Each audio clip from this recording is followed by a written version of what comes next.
Hi guys, and welcome back to our channel. Today we are learning how to make dirty rice, which is just a rice dish popularly made with minced meat and some vegetables. Are you ready? Because without wasting your time, let's get started. We're going to start with the rice. Okay, this is about 3 to 4 cups of rice.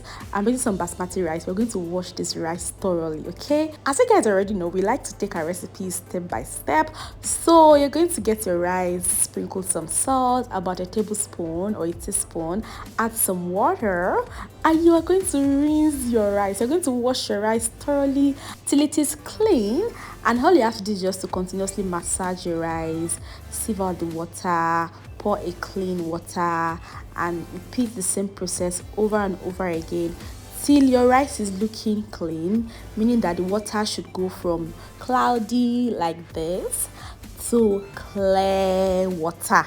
I hope you guys are following. So now this is what our rice is looking like. I'm going to pour some water. Can you guys see how clear the water is looking?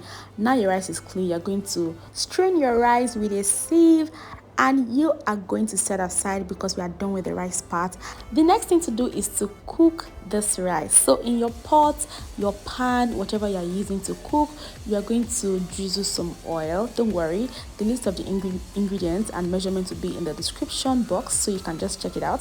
In that oil, you're going to add some thyme, yes, some dry thyme, whether fresh or dry, whichever one you have. You're going to pour your rice, and you are going to lightly toast this rice with the thyme till it is fragrant, till you can start perceiving some aroma coming out from your rice. And now this is sesame oil. It's very optional, but if you have it, a drop of this can go a long way by adding to your flavors and just intensifying the aroma of your toasted rice. Okay, so toasting your rice will help your rice grain to come out better. It will come out looking better.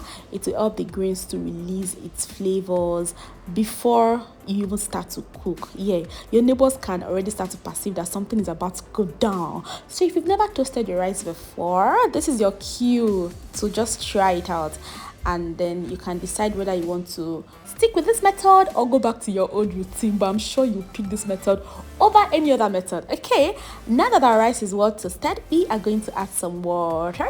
So you're going to get some water, and you can also use some stock, maybe chicken stock or some meat stock. But if you don't have, I don't have as well, so just add some water. And you are going to now sprinkle some salt because you're about to cook this rice till it is partially cooked. Right, now you're going to get some seasoning powder. You're going to sprinkle this in, get your salt as well, sprinkle it in. Now you're going to get what they call white pepper, because you guys, these spices and pepper like 5 and 6, so you're going to just sprinkle it in as well, and you're going to mix together, and you're going to cover your pot and allow this rice to cook for about 10 to, let's say, 15 minutes, depending on the kind of rice that you are using. Mine was ready in about 12 minutes. And yes, this is what we have. Our rice is dry, partially cooked. Okay, so you don't want your rice to be too soft because we are still going to toast or fry this rice later again in a sauce. And can you people see that there's no water in the rice? So you want your rice to be free from any moisture. Yeah, you guys can see the under of the rice, Abby. No single water. Now you're going to set aside. We are done with the rice. Okay, so now we are going to blend or mince some meat. Yes, this is your regular meat, your beef. Go to your local market, tell them you want some meat. Okay, get your beef from the market, tell them you want the soft part so that it will be easy for you to blend. Now you're going to get out your chopper, get out your blender, whatever you have.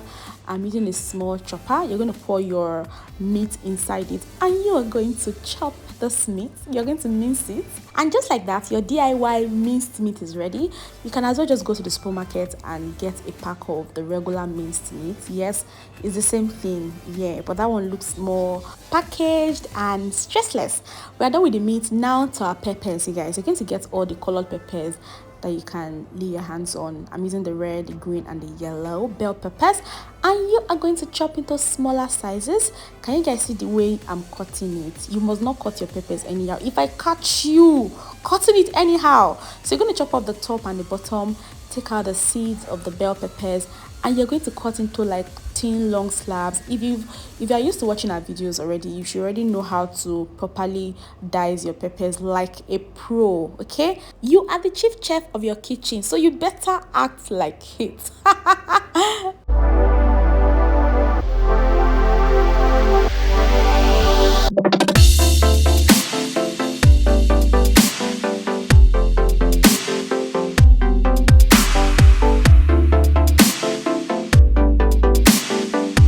So we are done, and we have our red, green and yellow bell peppers finely diced. We're going to set it aside, and then you are going to get what they call tomatoes. Yes, we're going to be adding tomatoes to this dish, so just get about 2-3 pieces, and you're going to start by taking out the seed of your tomatoes. Okay, you can decide to leave it, but I would prefer you take out the seed so they don't release any unnecessary moisture in our rice dish. Okay, so just take it out, scoop it out, and now you can now finely dice your tomatoes like a pro that you are. I hope you are following. When we are done with the tomatoes, we are also going to chop our peppers as well. Your scotch bonnet peppers, get from the market, also known as atarodo if you are a Nigerian. You're going to chop it into smaller sizes as well. For that one, you don't really need to take out the seed. Leave the seed because we want the heat from the seed to be present in the dish. Okay, our pepper is ready. Now we're going to move to our spring onions. Yep, go to your local market. Those are aboki, they always have it. Tell them you want to buy spring onions.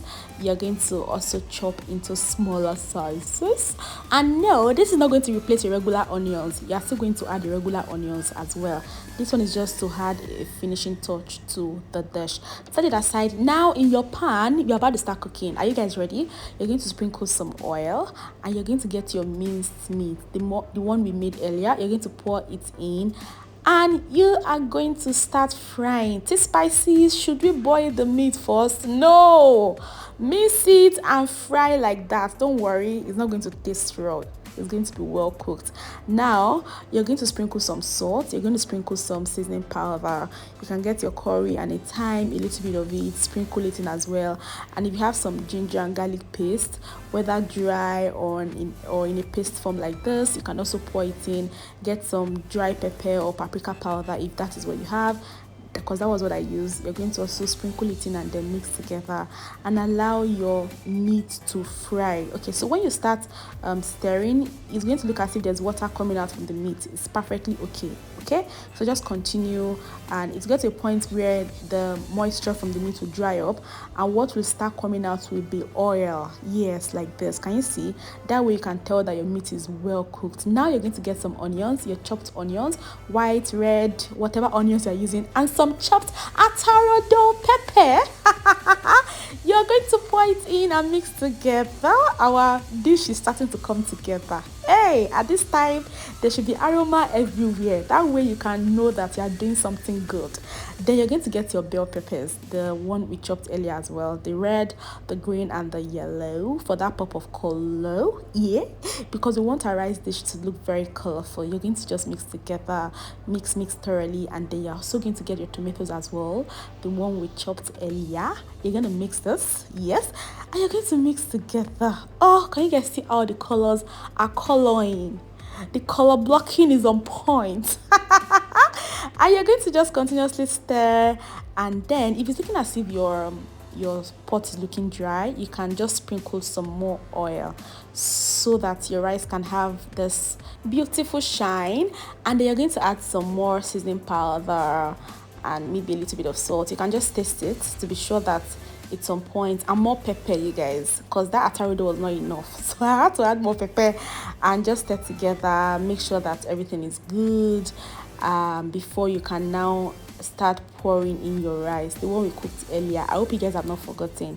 Okay, so you're going to pour the rice in, and at this point all you have to do is just to stir together. It's as if you're trying to make fried rice, but this time around we are using some minced meat and some colored peppers, so it's very easy to make, you guys.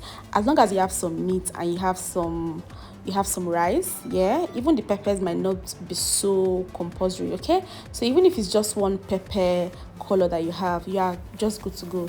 This can easily pass as a nice dinner inspo for your family members. Allow rice and stew to rest and be trying this kind of recipes once in a while.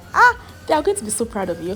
Now you're going to finish up with the spring onions, and you're going to mix together, and your minced meat rice, your minced meat fried rice, whatever you want to call it, is ready, also known as dirty rice. So the reason why they call it dirty rice is because of that brownish looking minced meat appearance, and I think this is not even looking meaty enough. So if you want yours to be meatier than this, please please go ahead. Feel free to experiment, remove, add, subtract, multiply. You are in charge of this recipe. And by the way, if this is your first time on this channel, you are welcome on board. My name is tspn, and my goal is to help you become a better home cook. So if you've not subscribed, what are you waiting for? And as usual, today's shout out is going out to Zainab. Thank you for dropping a comment in our previous post. If you want a shout out, please just drop a comment under this post. I like to hear from you guys. Your feedback makes my heart joyful.